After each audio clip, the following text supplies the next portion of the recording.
여러 나라의 문화가 오고 가는 개방적이고 혼합적인 도시였습니다. 또한 그 도시에는 로마 황제 숭배, 태양신 아폴로, 아데미 여신 숭배 등 다양한 이교 신전들이 가득했습니다. 여러분, 이런 환경 속에서 세워진 교회가 바로 두아디라 교회입니다. 오늘 본문 19절이죠. 두아디라 교회는 사랑과 믿음, 섬김과 인내로 주님께 칭찬받는 교회였습니다. 네, 겉보기엔 참 훌륭한 교회였습니다. 그러나 교회 안에서 주님의 마음을 아프게 하는 문제가 있었는데요. 쉽게 말해서 죄를 방치하고도 회개하지 않는 것이었습니다.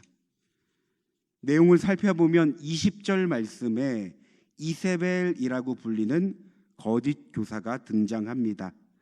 이세벨은 신자들을 유혹해 음란과 우상 숭배로 타락하게 만들었습니다. 쉽게 말해 이런 것이죠. 이 정도는 괜찮아. 다 그렇게 살아. 성적인 죄를 가볍게 여기게 만들었고, 교회는 그것이 잘못인 줄 알면서도 그냥 둔 것입니다. 따라서 타협주의적인 신앙생활로 인해 주님은 그들의 행위를 책망하셨습니다.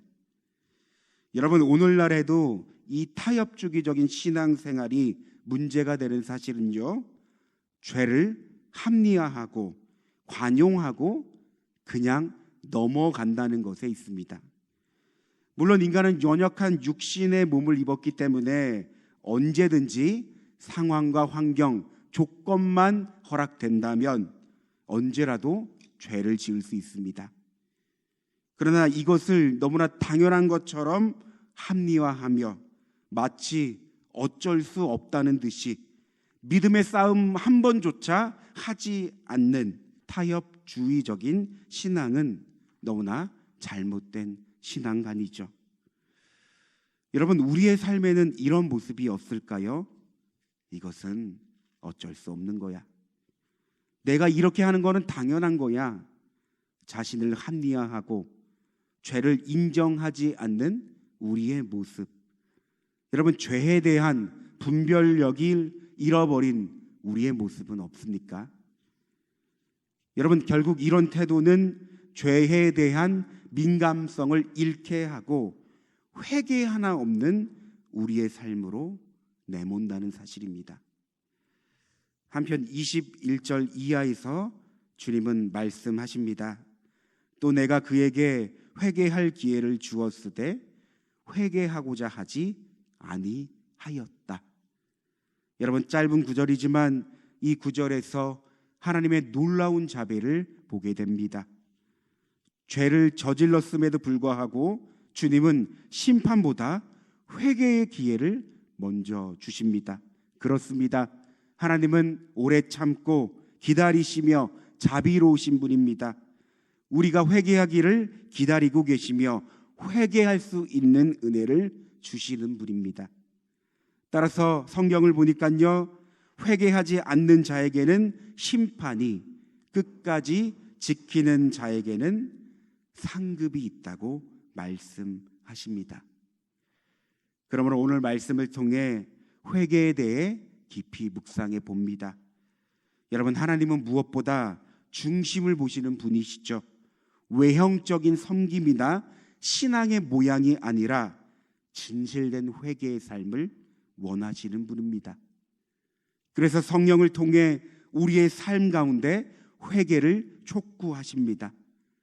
그러므로 우리는 성령의 주장하심에 따라 우리의 마음과 생각을 성령님께서 체근하시고 빌바를 알게 하십니다.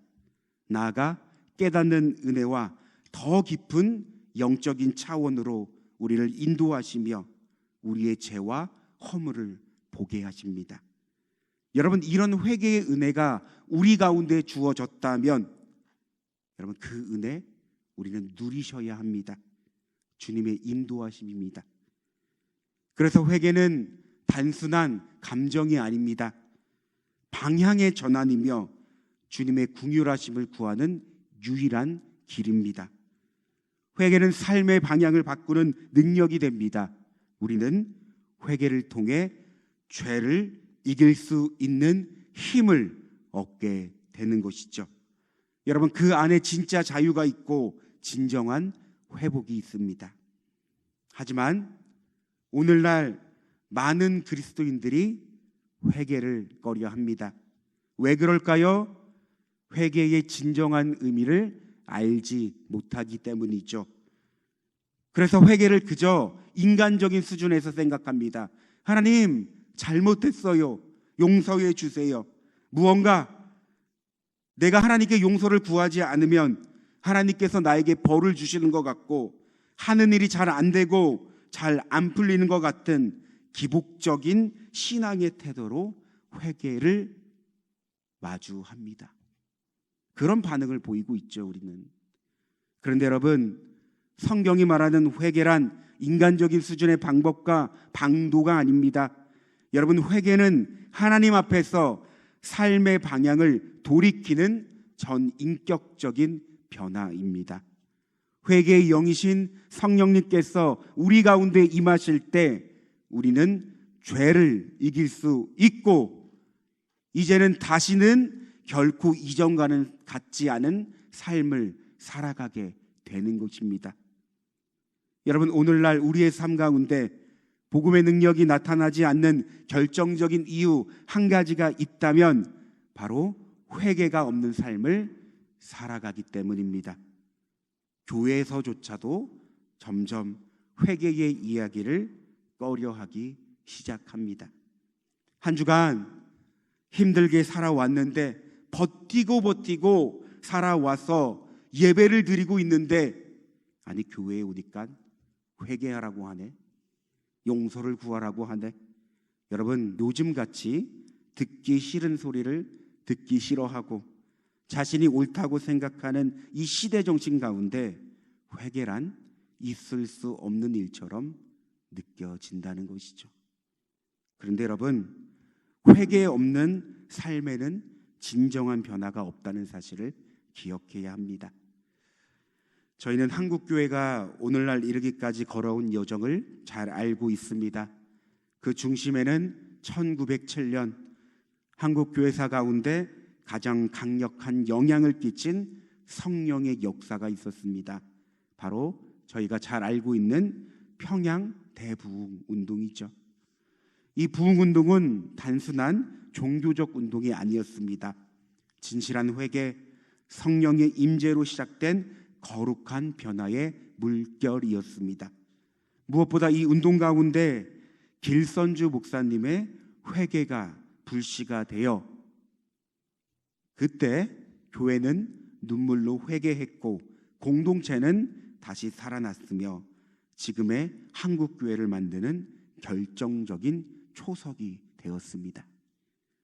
여러분, 우리가 병원을 가면 건강검진을 하죠. 엑스레이를 찍고 CT를 찍고 피검사를 하면서 내 몸 안에 보이지 않는 이상 현상들이 있는지, 내가 느끼지 않는 무언가가 있는지를 검사합니다. 겉으론 멀쩡해 보여도 속에 문제가 있을 수 있기 때문에 우리는 건강검진을 하게 되는 것이죠.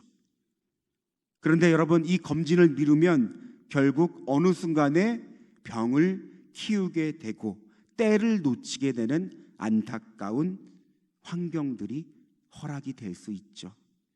그런데 여러분, 회개가 그러합니다. 회개는 우리의 영혼의 건강검진과 같습니다. 우리가 조금이라도 몸에 이상이 있으면 병원을 찾고 의사를 찾고 검사를 하는 것처럼 우리의 영혼이, 우리의 삶이, 우리의 신앙이 이상이 생겼을 때 회개는 우리의 삶에, 우리의 신앙에, 우리의 전 인격적인 우리의 존재를 다시금 점검해 주며 병들지 않도록 예방해 줍니다. 그러므로 오늘 이 새벽 가운데 주님의 말씀이 우리의 심령 가운데 깊게 울려 퍼지길 기도합니다. 여러분, 죄에 대한 분별력을 가지고 회개의 삶을 살아 복음의 능력과 은혜를 누릴 수 있는 저와 여러분이 되길 간절히 기도합니다.